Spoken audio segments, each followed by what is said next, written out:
안녕하세요. 저희 집은 오빠가 둘 있고요. 저랑 엄마 아빠까지 이렇게 5 식구입니다. 그러다 몇 년 전에 큰 오빠가 결혼하고 1년 있다가 바로 작은 오빠도 결혼했죠.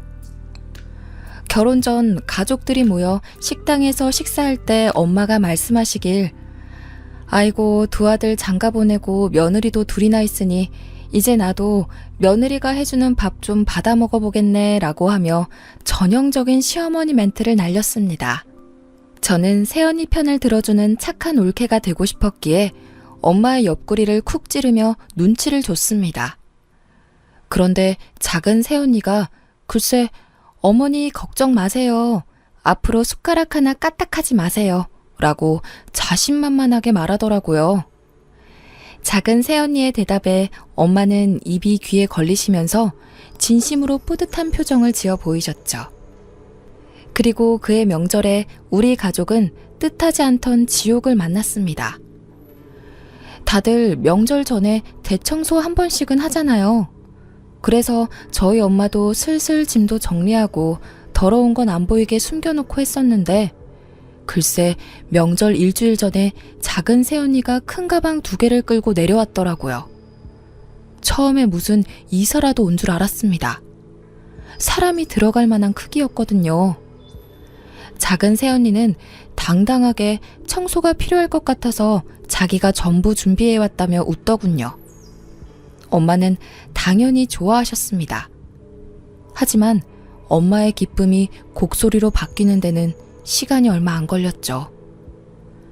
작은 새언니는 도착하자마자 집안 대청소를 시작했습니다. 근데 이 대청소라는 게 그냥 우리가 일반적으로 생각하는 대청소가 아니었어요. 전문 업체에서는 입주 청소급이었죠. 그릇 다 싸놓고 소독하고 냉장고 싹 비워버리고 심지어 냉장고를 끌어내서 냉장고 바닥까지 청소하더군요. 처음에 그 모습을 보고 입이 딱 벌어졌습니다. 여리여리하게 생겨서는 냉장고와 식기세척기까지 번쩍 들어올려서 밑에 먼지를 닦는데 다들 그렇게까지 열심히 할 필요 없다며 새언니한테 좀 쉬면서 하라고 말했죠. 그런데 먼지만 닦으면 다행인데 조금이라도 더러워 보이는 건 전부 버렸습니다. 오래되고 찌그러지고 코팅 벗겨진 양은 냄비는 알루미늄 중독에 걸린다면서 버렸고 또 코팅 벗겨지는 프라이팬은 납, 알루미늄, 멜라닌 중독에 걸린다면서 냅다 버렸습니다. 이것저것 싹 버리고 후드부터 싱크대까지 거의 재조립 수준으로 만들어버리더라고요. 저희 집 주방이 오래되다 보니 싱크대 실리콘 부분에 곰팡이가 있었는데 그걸 세제를 이용해서 닦는 게 아니고 실리콘을 전부 긁어내고 새로 했습니다. 엄마는 엄청 당황하더니 이렇게 다 버리면 어디다가 밥 해 먹냐고 소리를 지르는데 작은 새언니는 눈 하나 깜짝하지 않고 어머니 냄비 같은 거 아끼지 마세요. 이거 얼마 한다고. 건강 잃으면 어떻게 하시려고요? 라고 대답했습니다. 새언니 말도 전부 맞는 말이라서 그때부터 우리 가족들은 새언니의 행동 하나하나를 관찰했습니다. 저 시집갈 때 주신다고 모아둔 냄비 그릇 다 꺼내서 씻고요. 싱크대 안에 라벨별로 줄 서 있는 양념통을 보고 뭔가 잘못되어 가고 있다는 걸 느낄 수 있었죠. 저녁 식사를 하면서도 엄마는 주방 살림들을 죄다 내다 버린 것에 대해 화가 안 풀려서 씩씩거리는데 작은 새언니가 대뜸 저에게 20만 원을 주더군요. 아가씨, 내일 청소 좀 하게 어머니 아버님 모시고 찜질방 좀 갔다가 외식하고 늦게 들어오세요. 라고 합니다. 오늘의 일을 떠올려 볼 때 엄마와 제가 집을 비운다면 얼마나 무시무시한 결과를 초래할지 덜컥 겁이 나긴 했거든요. 그래도 며느리가 자기 돈 꺼내주면서 엄마 모시고 찜질하고 맛있는 거 먹고 오라는데 안 갈 이유가 없다고 열심히 엄마를 설득했어요. 다음날 새벽 5시부터 일어나 주방에서 뒤집는 소리에 신경이 쓰이긴 했지만 저는 엄마를 설득해서 부모님과 하루 종일 나가서 찜질도 하고 저녁도 거하게 먹고 돌아왔습니다. 그리고 그날 밤 집으로 돌아온 부모님과 저는 집안의 살림이 절반 이상 증발해버린 마법을 목격하고 말았죠. 특히 엄마는 대문 앞에 내쳐져 있는 집안 살림들을 보며 망연자실했습니다. 지나가던 동네 사람들이 이 집 이사 가냐고 묻더라고요. 엄마는 기가 막혀 아무 말도 못하고 있고 이제껏 지켜보던 아빠가 화를 참지 못하고 새언니한테는 직접적으로 화를 내지 못하시고 작은 오빠에게 전화해서 난리를 쳤네요. 근데 작은 오빠 하는 말이 작은 새언니의 취미이자 특기가 청소라고 하지 않았냐며 자기도 결혼하고 보니 그만큼 우리 집이 더러웠다고 하더군요. 처음에는 적응이 안 될 수 있는데 막상 하고 나면 속이 시원해지고 후련해질 거라고 버려지는 물건에 미련을 빨리 버리라고 불난 집에 부채질을 하고 있는 거예요. 결국 그날은 그냥 넘어갔습니다. 물론 엄마는 밤새 잠 못 이루시고 들썩거리면서 화를 사귀고 계셨지만요. 다음날 작은 새언니와 오빠가 집에 왔습니다. 엄마가 작은 오빠와 새언니를 거실로 부르셨어요. 며칠 사이 벌어진 살림살이에 대해서 본격적으로 화를 내시더라고요. 그랬더니 새언니가 핸드폰을 꺼내 청소 전 찍어둔 사진을 보여주며 어머니, 이런 기름때에 곰팡이 덕지덕지 된 곳에서 어떻게 사셨어요? 아버님 보세요. 식당에 갔는데 주방이 이렇게 기름때 있으면 그 식당에서 음식 사 먹고 싶으시겠어요? 먹는 건 그렇다 쳐도 위생적으로도 안 좋죠. 음식에 이런 거 하나 들어가 봐요. 그게 다 몸속으로 들어가는 건데 라며 차근차근 따지는데 틀린 말은 하나도 없고 나름 논리적이라 엄마는 반박도 못하고 거품을 무셨어요. 아빠도 그냥 끄덕이고만 계셨고요. 엄마가 조용해지니 다음 화살은 저에게 날아왔습니다. 새언니는 저에게 다 큰 여자 방 꼬락서니가 그게 뭐냐면서 잔소리를 하더군요. 순간 짜증이 나서 남의 방을 왜 뒤지냐고 따졌어요. 그랬더니 작은 새언니 특유의 단호한 얼굴로 정말 너무 더러워서요 라고 하더군요. 결국 연휴 내내 새언니는 신들린 무당처럼 세제를 들고 날아다녔고 바퀴 달린 미니 크레인이라는 신문물의 도움을 받아 800ml짜리 냉장고를 끄집어내 10년 전 잃어버린 내 성적표를 찾아내는 기적과 안방 서랍장 뒤에서 아빠가 숨겨놓고 잊어버린 비상금을 찾아내기도 했고요. 작은 방 책장을 조심스레 드러내더니 그곳엔 오빠들의 직박구리 폴더에 담지 못했던 여자들의 사진을 발견하는 기적들을 행하셨습니다. 엄마는 언니가 버리면 다시 주워와서는 작은 새언니가 버릴까봐 다시 숨기는 숨바꼭질을 하더군요. 명절 때 엄마도 저도 부엌 근처에도 못 갔어요. 큰 새언니 역시 영문도 모른 채 싱크대 근처도 못 가고 피난 행렬에 동참했죠. 작은 새언니는 본인이 일하는 주변에 사람들 오는 거 정말 싫다고 단호히 선언했기에 온 가족이 작은 새언니 주변에 얼씬도 못했네요. 작은 새언니는 주방에서 음식을 하다가도 누가 무언가를 먹다 흘리면 귀신같이 쫓아와 닦았습니다. 꼭 살아있는 로봇 청소기 같다고 할까요? 본인이 청소해놓은 거 보면서 정말 행복해해요. 혹시 누가 점퍼라도 벗어 소파에 걸쳐놓으면 고통스러워하는 게 작은 새언니의 표정에서 느껴집니다. 그럼 우리 가족도 같이 고통스럽죠. 갑자기 뭔가 무거운 공기가 느껴지면 100% 누군가 해서는 안 될 짓을 했다는 거죠. 그래서 온 가족이 집에 들어올 때 밖에서 옷을 털고 들어오는 진 풍경이 펼쳐졌고 집에 들어와서도 먼지라도 흘릴까봐 작은 새언니가 부를 때까지 안방에 강제로 갇혀 있었습니다.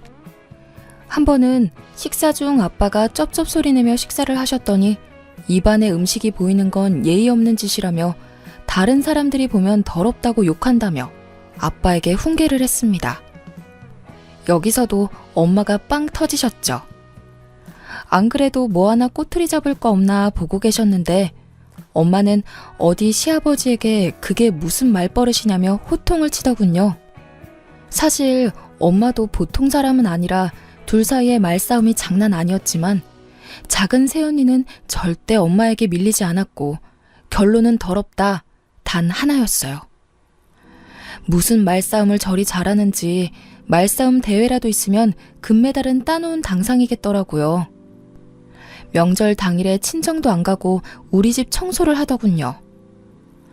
보다 못한 엄마가 친정에 좀 가라며 등 떠밀었더니 아이 같은 한박 웃음을 지으며 청소할 게 많아서 친정은 다음에 간다고 말씀드려놨다고 하더군요. 작은 오빠는 올 것이 왔다고 예상했다는 듯 명절 전날 와서 명절 당일 와이프를 두고 혼자 집에 가는 거예요. 정말 어이없었죠. 그렇게 전쟁과도 같았던 태풍과도 같았던 명절이 휩쓸고 지나갔습니다. 마치 지옥과도 같았던 불편했고 답답했던 명절이 끝나고 그 다음 달이 제사였죠. 이번에도 작은 새언니가 내려오니 저랑 엄마는 안방이랑 제 방문을 잠가두었습니다. 작은 새언니는 가소롭다는 듯 가위로 잘라서 가볍게 방문을 따고 들어가 청소를 하더라고요. 엄마는 뭐 이런 게 다 있나 하셨습니다. 그리고 작은 새언니는 심지어 우리 집 청소 전후 사진을 찍어 본인의 SNS에 올리는 겁니다. 우리 집과 가족들은 작은 새언니의 지인, 친정 식구와 SNS 팔로워들에게 더러운 시댁 가족들로 낙인 찍혔네요. 그 후 2년간 피 터지는 신경전을 했죠. 결국 연휴가 유난히 길었던 추석 때 며칠 전에 집으로 배달된 도배지를 보신 아빠가 명절마다 제사 때마다 이게 뭐 하는 거냐고 내 집에서 내가 마음 편히 지내지 못한다며 더 이상 이렇게는 불편해서 못 살겠다고 말씀하셨습니다. 그래서 그 다음 명절부터 제사 차례를 없앴어요. 아예 없앴다기보다는 날짜를 조정했어요. 명절날 바로 전에 절에 모여서 차례 지내고 바로 헤어지자 선언하셨습니다. 그래서 올해 정월부터 절에서 모셨습니다. 연휴에는 각자 가족과 함께 보내자 하셨어요. 그래서 절에서 만나고 밖에서 밥 먹고 각자 집으로 돌아갔네요. 결론은 이제 우리 집은 평화가 찾아왔습니다. 저희 집은 이제 명절 음식, 제사 음식이라는 게 사라져버렸습니다. 아직도 엄마는 새언니 전화만 오면 심장이 뛴다고 하세요. 핸드폰이 울리면 인상을 쓰시면서 아빠에게 또는 저에게 서로 받으라고 미룹니다. 우리 집이 정말 너무나 더러워서 그랬다고 생각하실 수도 있어서 조금 변명을 해보자면 저희 엄마는 그냥 평범한 대한민국 엄마입니다. 부모님은 평생 생선시장에서 생선 손질해서 우리 삼남매 공부시키고 장가 보낸 분들이시죠. 매일 쓸고 닦아 광나게는 못해도 생선 장수 자식들이라고 냄새난다고 욕먹을까봐 매일 씻고 닦이셨어요. 생선 냄새가 너무 싫어 냄새 뺄까봐 밥상에 생선 부위도 잘 안 올리셨습니다. 얼마 전 엄마 심부름으로 제가 작은 오빠 집에 간 적이 있습니다. 부모님이 작은 새언니한테 워낙 대이셔서 작은 오빠 집 근처도 안 가려고 하세요. 저도 안 가고 싶었는데 엄마는 죽어도 쟤네들 사는 곳은 절대 안 가겠다며 못 박았습니다. 오빠만 오라고 하면 혹시라도 새언니랑 같이 올까봐 꼴 보기 싫다고 저한테 다녀오라고 명령하셨죠. 아주 다행히도 새언니는 회사 동료 결혼식에 가는 바람에 작은 오빠 혼자 있었네요. 작은 오빠네 신혼집을 처음 들어가는데 감탄사를 내뱉고 말았습니다. 현관에서부터 위생적 아우라가 느껴지더군요. 집 안에 들어갔는데 현관문 옆방에 청소기들이 종류별로 다 서 있습니다. 밀어서 닦는 것, 밀어서 빠는 것, 밀어서 쓰는 것, 자기 혼자 닦는 것, 혼자 빠는 것 등등 말이죠. 현관에는 소독용 에탄올이 분무기 타입으로 비치되어 있었고 세탁실에는 수집이라도 하는지 우리나라에서 구할 수 있는 모든 종류의 세제가 가지런히 놓여 있었네요. 심지어 락스는 말통으로 있더군요. 게다가 모든 세제들의 라벨이 한 방향을 보고 서 있음은 물론이었고 거실은 그냥 모델하우스 같았습니다. 싱크대 위에 그 흔한 밥통도 없어요. 거실에도 6인용 식탁이랑 TV만 있었죠. 혼자 쓸고 빠는 로봇 청소기만 거실을 돌아다니더군요. 오빠한테 이렇게 어떻게 사냐고 물어보니 오빠한테 청소하라고 강요는 안 한다고 합니다. 처음에는 하도 피곤하게 해서 싸우기도 했는데 이제는 타협도 보고 적응도 되어서 사용한 물건 제자리에만 놓으면 부딪힐 일이 없다네요. 막상 지내보니 이게 훨씬 편하기도 하고 위생적인 것도 알겠고 물건 찾을 때도 항상 제자리에 있어서 편하다면서 저에게도 마치 종교 전파하듯 권유하는 겁니다. 새언니가 스트레스를 청소로 푸는 스타일이라 그렇다며 저보고 이해하라네요.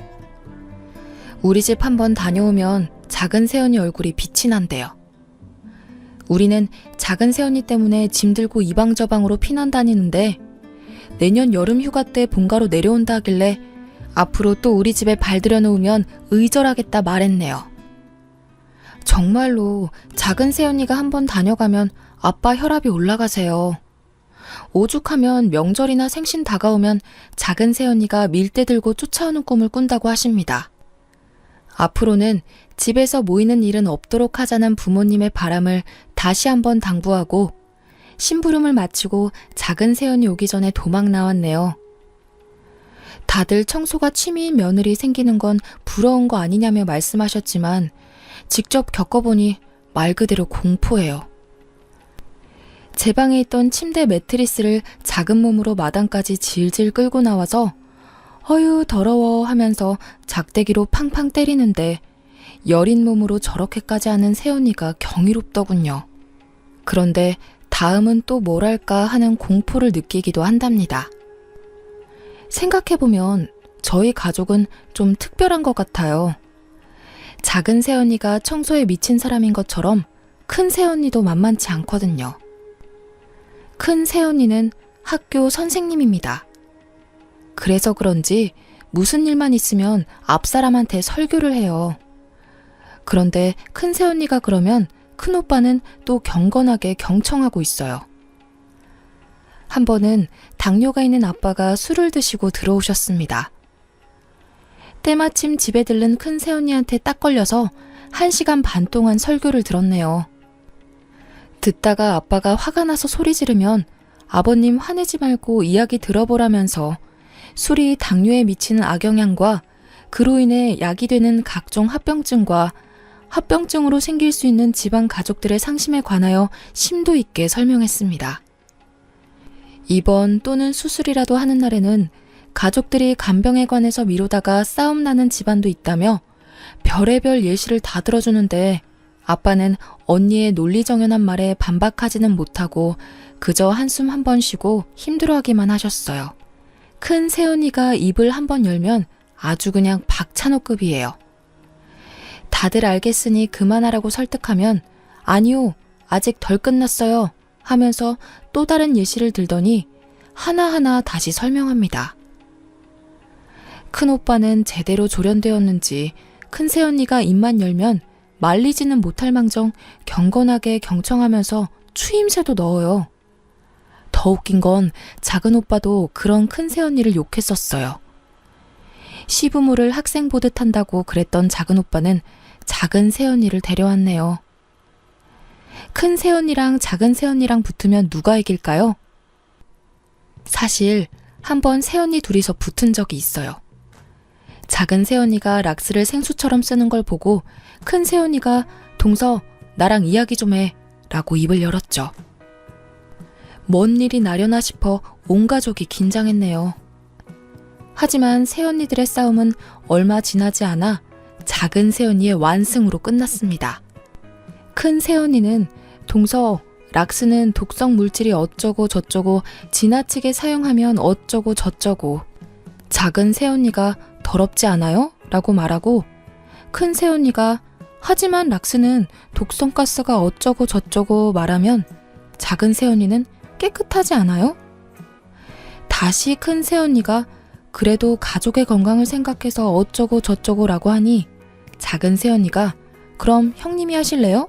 제가 보고 배울게요 라고 하더군요.